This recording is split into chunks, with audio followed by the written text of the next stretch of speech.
ወደ መጀመሪያ ህይወት እንኳን መመለስ ብትፈልግ በእንደዚህ አይነት መንገድ አይደለም የምትመለሰው። ገባህ አይደለ? ከኔ ጋር ያለህን ነገር ሁሌ ለምን የምታስጨንቀኝ? እያስጨነኩ ነው። እሺ የኔ ህይወት አንተ ለምን አያስጨንቅህም? ለምን እንደምትጨነቀው እንዴ? እኔ ራሴ ህይወት አለኝ አይደል? እንዴ ለምን ነው አንቺ የምትጨነቀው? ከኔ ጋር ሲጀመርኩ ህይወት አይደለም ከአንቺ ጋር የጀመርኩት ነገር የለም። የምርህን ነው እንዴ? እንደ አዲስ የጀመርከው ነገር? እሺ ኤፍሬም፣ እኔ በእንደዚህ አይነት መንገድ እያወራኝ እንዴት ነው እሱን መቀበል የምችለው? ከአንቺ ጋር ህይወት አልጀመርኩም ቢል ማንንም እኮ አያምነውም አይደል እንዴ? ስለዚህ እኔ ላይ መፍረድ የለብህም ማለት ነው። ገባህ አይደል? እሱ የምፈልገው ኮሩታን ነው አይደል? ለምን ነው ታስጨንቂኝ? እሺ ከኔ ጋር ህይወት አልጀመርሽም ማለት ደግሞ አይጠበቅበትም። ምክንያቱም ከኔ ጋር ህይወት ጀምሯል። ይሄ ትክክል ቢሆን እንግዲህ እንዳያችሁት ነው ቤተሰብ፣ የፈለገ ቢሆን የፈለገ ነገር ቢመጣ እንዴት ትላንትና ከትላንት ወዲያውም ደግሞ ያን ሁሉ ነገር አሳልፎ በዛ ላይ ሴት እህት አለች አይደለ? ሴት ወንድም ማን ነው ቤተሰብ ዘመድ አዝማድ እናት አለች አይደለ? እንዴ በዚህ ልክ እንዴት ሽንጥጥ ታደርጋለህ? ትንሽዬ ርህራሄ የሚባል ነገር የለም? አብርሃም በጣም ባለጌ ሰው ነው በእውነት። ሌላውን ተው፣ ሴት እህት አለ አይደለ? ያውም ታናሽ እህት አለች እኛ እንደምናውቀው የምታውቀው ሰው ሴት እህት አለ። ምንድነው በዚህ ልክ ምንም አላሳልኩም ማለት ምን ማለት ነው? ለምን ላንቺ የምጨነቅልሽ? እኔ የምጨነቅለው ለቤተሰቤ ነው፣ ለልጄና ለሚስቴ ገለመን የምትለው እንዴ? ኧረ ተው በእናትህ። በዛ ላይ ደግሞ ምን አለ ከኔ ጋር ያሳለፈው ህይወት አይደለም ይችላል። ከአንቺ ጋር ያሳለፍኩት ነገር ምንም ነገር የለም። ኧረ ተው ተው ተው ተው። ኦዲየንስ ይታዘብሃል። ተው ያየ ሰው ይታዘብሃል። ተው እኛ ስናያችሁ ነው የመጣ ነው። ብዙ ደጋፊዎች ነበራችሁ ሄርሜላ ጋር ሆናችሁ ብዙ ነገር የእናንተ ነገር የሚያስደስተውና የእናንተ ነገር የሚደግፍና ብቻ በአጠቃላይ አንተን የሚወድ ኦዲየንስ አለ። ተው አታስቀይም። አብርሃም በጣም ባለጌ ሰው ነው። እግዚአብሔርን አታሳዝንም? ሴት ልጅ አይደለች እንደዚህ ስትሆን አታሳዝንህም? እንዳለች እኮ ነው በአግባብ ባለው መልኩ ሄርሜላ የኔና አንቺ ህይወት እዚህ ጋር በቃ ያበቃል፣ በቃ ይብቃ፣ ነገሮቹ ስላልሆኑ ወደ ድሮ ሚስቴ መሄድ እፈልጋለሁ። ቅጭም ብትነግራት እኮ ታለቅስ ይሆናል፣ ትጎዳ ይሆናል ምናምን፣ ግን ይቆርጥላት ነበረ። ከጊዜ ብዛት ይቆርጥልሃል እንደማንኛውም ሰው። በቃ በአፉ ሙሉ ለሙሉ ቁጭ ብለህ ቁጭ አድርገን አልፈልግም ከአንቺ ጋር መቀጠል ትክክለኛ መንገድ አይደለም። ስለዚህ ከሚስቴ ጋር ተስማምተናል፣ ከሷ ጋር መኖር ነው የምፈልገው። ከዚህ በላይ ብትል አይሻልክም? ከአንቺ ጋር የጀመርኩት ህይወት አልነበረም? ለምንድን ለአንቺ የምጨነቅልሽ ምናምን? ደግሞ አታስጨንቅኝ። አንተ ሁሌ እንደተጨነቅክ ነው። አንተ ካየን ሰዓት ጀምሮ ቪዲዮ ላይ ሲመጣ ሁሌ እንደተጨነቅክ ነው። ሁሌ የሆነ እንደ ጅል ነው የሚያደርግ ከፊት ጀምሮ። ዛሬ አይደለም ዛሬ የሆነ ነገር ሆንክ ምናምን ነገር ሳይሆን ከድሮ ጀምሮ እንደዚህ አይነት ሰው ነው አንተ። አወዛጋቢ ሰው ነው ሲጀምር። ሴቶችን እያወዛገብ መኖር የምትፈልግ አይነት ሰው ነው። እና ቤተሰብ እንዴት ናችሁ? ሰላም ናችሁ? ሰላማችሁ ይብዛ። የአብርሃም ወደ ያልተመቼ ነው እዚህ ጋር ያደረገው ነገር ግፍ ነው፣ ከግፍ በላይ ነው። ነገ ደግሞ ዋጋ የሚያስከፍል ነገር ነው ይላል ማለት ነው። እንዴት ናችሁ? ቪዲዮስ ብቻ ተመልከቱና ሰብስክራይብ አድርጉ፣ ቻናሉን አግዙ። በዛ ላይ ደግሞ ኮሜንት አድርጉ። እስቲ አብርሃም ትክክል ያለው ነገር እንደ አንድ ወንድ እንደ አንድ ስብና የሚሰማው ሰው እንደ አንድ ትክክለኛ ወንድ እንደ ወጣት ይሄ ነገር ትክክል ያደረገው ነገር ትላንትናና ከትላንት ወዲያ ስንት ላይ አሳልፈው ቀለበት አስሮላል ሊያገባ ሽማግሌ ልክ የተዘጋጀ ሰውዬ ዛሬ ተነስቶ ከአንቺ ጋር ምንም ነገር አላሳለፍኩም ማለት ይሄ ትክክለኛ አግባብነት አለው? እስቲ እናንተ ኮሜንት አድርጉ። እኔ አላውቅም። ማንኛውም እስቲ እንቀጥልና ደግሞ የእነዚህን ሰዎች ጉድን በእውነት በጣም ነው ያዘንጉት። እኔ ታዲያ ሰዓት ያለው እንኳን በስትክክል ለቀን አጣቀማ ለዚህ ተወንና ይሄ አልፈልግም የሚለውን ሰዓት እንኳን እንዴት እንደሚቀበለኝ ያሳያል።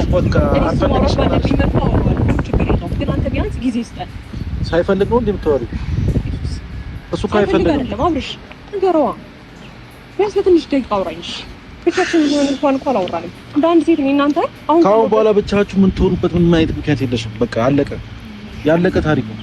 ስለዚህ እሱ አሁን ከሩታ ጋር ነው ጊዜ ማሳለፍ ያለበት ከአንቺ ጋር ሳይሆን። እሺ ከሩታ ጋር ምናምን ነገር አሁን ስለ ሩታ ለምን መስማት ፈልገው ኤፍሬም፣ ግን ደግሞ እኔ ከሱ ጋር ያለኝን ነገር ቢያንስ ትንሽ ደቂቃ ስጠኝና ላውራው። አብርሽ አውራኝ በእግዚአብሔር። አብርሽ ምን እንዳወራት ምን እንዳደረግልህ ነው የምትፈልገው? ተው አታስለቅቀኝ ኤፍሬም። እሺ ያጨነቅሽው ነው ልጁ ወግዛልና ኖ እኔ ስለምን ጊዜ ነው የምታወሪው? እስከ ዛሬ እኮ ጊዜ ተሰጠሽ አይደል እንዴ? አንተ እኮ የኔም ህይወት አይደል እንዴ? ከኔ ጋርም እኮ ህይወት ጀምራል አይደል እንዴ? ስንት መስመሮችን አልፌ ካንተ ጋር ብዙ ነገር አሳልፌያለሁ አይደል እንዴ? አታውቅም ይሄንን ነገር? ስንት ውለታ ከፍያለሁ እኔ አላውቅም። አሁን እንደዚህ ሆኜ ምናምን ብዬ ራሴን ላስቀድም ፈልጌ አይደለም፣ ግን ደግሞ ስላንተም ደግሞ ማውራት አለብን ብዬ አስባለሁ። ስለዚህ ወንድምህን ንገረውና እኔ እናንተ ቢያንስ ለሁለት ሰዓት ለአንድ ሰዓት ሻይ ቡና እያልን እናውራ። ምንም ሻይ ቡና ከኔ ጋር በጣም ብዙ ነገር ያሳለፈ ሰው ነው። መብቴ ነው እኮ እናንተ ናችሁ በጣም እያስገድዳችሁት ያላችሁት። መብቴ ነው በፍላጎት ነው ሁሉ ነገር በፍላጎት ሲሆን ነው። እሺ ፍላጎት እንደሆነ ንገረው አብርሽ በእግዚአብሔር ሄርሜላ እንዳያችሁ እንግዲህ ሄርሜላ ድካሜ ከነዚህ ሰዎች ጋር ትፋቺ ሲልሽ ነው እንጂ ምን ቀን በእነዚህ ከነዚህ ውጥንቅጥ ላይ ውስጥ እንደገባሽ እግዚአብሔር እንግዲህ እንደምን ብሎ ያውጣሽ። መድኃኒዓለም ደግሞ ያወጣል ከእንደዚህ አይነት ጉድ። የኔ እናት አንቺ ምስኪን ከሆንሽ ግን ኤፍሬምን የምትለምኚው ምን አድርጊኝ ብለሽ ነው? የኔ እናት ኤፍሬም እኮ ማለት አንዱ መሰሪያ አይደለ እንዴ? እንድትፋቱ አንዱ ተዋናይ አይደለ እንዴ? ከሩታ ጋር ሆኖ ምን እያልሽ ነው እሱን የምትለምኚው? ለምን እንደዚህ አይነት ነገር አትፈቅድልንም እንድናወራ ምናምን? እንዴት ፈቅድልሻል? ሲጀመር እቺን ቻንስ አግኝቶ ቤተሰብ ግን እዚህ ጋር እንድታስተውሉልኝ የሚፈልገው ነገር አብርሃም ተውት። አብርሃም እኔ ስለ አብርሃም ቃል የለኝም። አብርሃም ምንም አልተደረገበትም። ከቀልቡ ነው ያለው።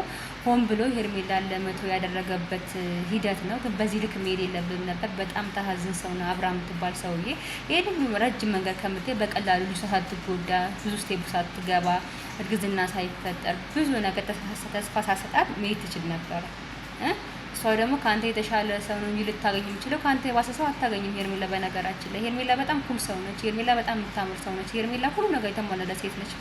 ካንተ የባሰ ካንተ የሚያምር ካንተ የተሻለ በኤቭሪቲንግ ካንተ የተሻለ ሰው ማግኘት የምትችል ሰው ነች ሄርሜላ። እሱ ግን አሁን ሄርሜላ ጥፋቷ ምንድነው መሰላችሁ? ቤተሰብ ሲታዘበ ደግሞ ኮመንት ያደርግልኝ እስቲ ስለምትለምነው እሱ ግርግር ስለምትሆን ተሳ ስለማትተው ለዛ ልቧን ስላወቀ ነው እንደዚህ ይሆን ያለው። እርግፍ አርጋ ብትተው ሲጀመር ተመልሶ ይመጣል። ልጁ ደግሞ አንድ ሰው ጋር የመቆየት ባህሪ የለበትም። ሩታንም ቢሆን ነገ ጥሏት ይመጣል። ምንም ጥያቄና መልስ የለውም። አሁን ለጊዜ ሄርሜላ እያለመነችው ስለሆነ እንዲህ እያለ ነው እንጂ ፊቱን ዝም ብላችሁ ተመልከቱት። የከፋው ነገር አለ፣ የደበረው ነገር አለ፣ መናገር የማይፈልገው ነገር አለ ምናምን የተንዘባተተ ነው እንደሚባለው በጣም የሚያስጠላው። እሷን አያትም ሌላው እያየ ነው የሚያወራ ምናምን ከቀልቡ አይደለም። ልጁ ሲጀመር የሴት አራራ ያለበት ሰው ነው። ተመልሶ ነገር ሴጋ ሄዳለ። ኤፍሬም ደስ አይበልህ፣ ሩታ ጋር አይቆይልም አብርሃም ነው የሚለው። እና ደግሞ እዚህ ጋር ቤተሰብ እንድታስታውሱልኝ የሚፈልገው ከዚህ በፊት ሩታ አብርሃም ስታሳስረው ትዝ ካላችሁ እንዲለያዩ በጣም ምጥርና እንዲለያዩ ህይወታቸው እንዲበላሽ የትዳር እንዲበላሽ የሩታና የአብርሃም ሲያደርግ የነበረው አንዱ ኤፍሬም ነበር። ትዝ ካላችሁ እንደውም አቤል በጣም ሲታገል ነበር ለሩታ ያረገሰች ታይም ላይ ምናምን ትዝ ካላችሁ ማለት ነው። አብርሃም እያማገጠ ገለመኔ ብዙ ነገር በሚያደርግበት ሰዓት ላይ ከጎኑ የነበረው አቤል ነበር። ለምን ታረጋለህ እያለ ከአብርሃም ጋር የተጣላ ምናምን በነበረበት ሰዓት ኤፍሬም ደግሞ እንዲፋቱና እንዲለያዩ ሲፈልግ ነበር። ትዝ ይበላችሁ። ወደ ኋላ ተመልሳችሁ ቪዲዮ ማየት እንልመድ። ሌላው ደግሞ ዛሬም ትላንትናም ደግሞ ከሄርሜላ ጋር ቤቷ ድረስ እየሄደ ሲያሽኮረምም የሆነ ነገር ሲያደርግ እንደውም የወንድሙ ሚስት እንደዚህ እያለን ብዙ ኮሜንት ስናደርግ ነበር። ትዝ ካላችሁ ከአንዴም ሁለት ሶስቴ ያ ነገር አልተሳካላትም። ስለዚህ የመጨረሻ ማድረግ የነበረበት ሄርሜላና አብርሃም ለአንዴና ለመጨረሻ ጊዜ ማፋት ነበረበት። ተሳክቶለታል። ይሄን እንኳን ማሰብ ያልቻል ካንተ ጀዝባ ሰው ነው ሲጀምር አብርሃም ማለት ነው። ወንድም ዛሬ ካንተ ጋር ቆሞ ላንተ ወግኖልክ ላንተ አስቦልክ ላንተ ከሄርሜላ ጋር ከሩታ ጋር ጥሩ ላይፍ እንድትኖሩ ትዳር እንዲሰምር ምናምን በፍጹም አይደለም። ይሄን ደግሞ በአይን በቅርብ የምታየው ነገር ነው። ሄርሜላን በጣም ብዙ ነገር ሞክሯል፣ አልተሳካለትም። እንደዛ ነው በቃ እንዴ ጥልት አድርጎ ጠምዶ ያዛትና ካንተ ጋር እንዳትሆን የፈለገው እንጂ ላንተ አስቦልህ ከሩታ ጋር ላይፋችሁ እንዲስተካከል ምናምን አይደለም። በአይኑ ያሳየን በአይናችን ያየነው ነገር ነው። ከዚህ በፊት ሩታ ሄርሜላ እንዴት ሲያረጋት እንደነበረ ማለት ነው። ይሄን ቤተሰብ እናስታውስ ነው የምለው ማለት ነው።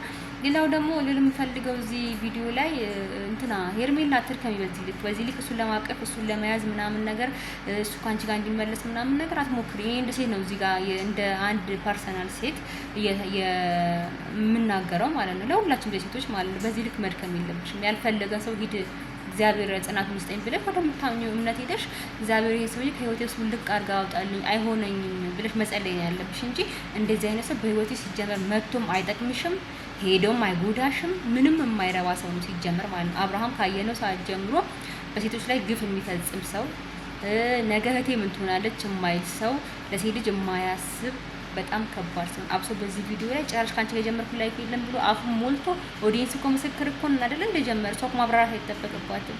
እኔ በጣም ተበሳጭቻለሁ በአብርሃም ሁኔታ። ለማንኛውም ቤተሰብ በሌላ ቪዲዮ እንገናኛለን። ቪዲዮ እስከመጨረሻ ካያችሁ ሰብስክራይብ አድርጉ። በሌላ ቪዲዮ እንድንገናኝ ያደርጋል ማለት ነው። አግዙን፣ ኮመንት አድርጉ። የተሰማችሁን ነገር ደግሞ እንገሩኝ እላለሁ ማለት ነው። እስቲ ስለ አብርሃም ዛሬ አውሪኝ በእናታችሁ። አብርሃም ምን እያሰበ ነው? ምን እየሆነ ነው ያለው? ትክክል ነው የሚያደርገው ነገር? የድንዝዝና ላይ ጥሩ ነው ወይ? ለሱ ራሱ ግፍ አያስቀምጡም ወይ? እና ላለው ማለት ነው። ሰላማችሁ ይብዛ። መልካም ጊዜ ይሁንላችሁ። ባይ ወዳችኋለሁ።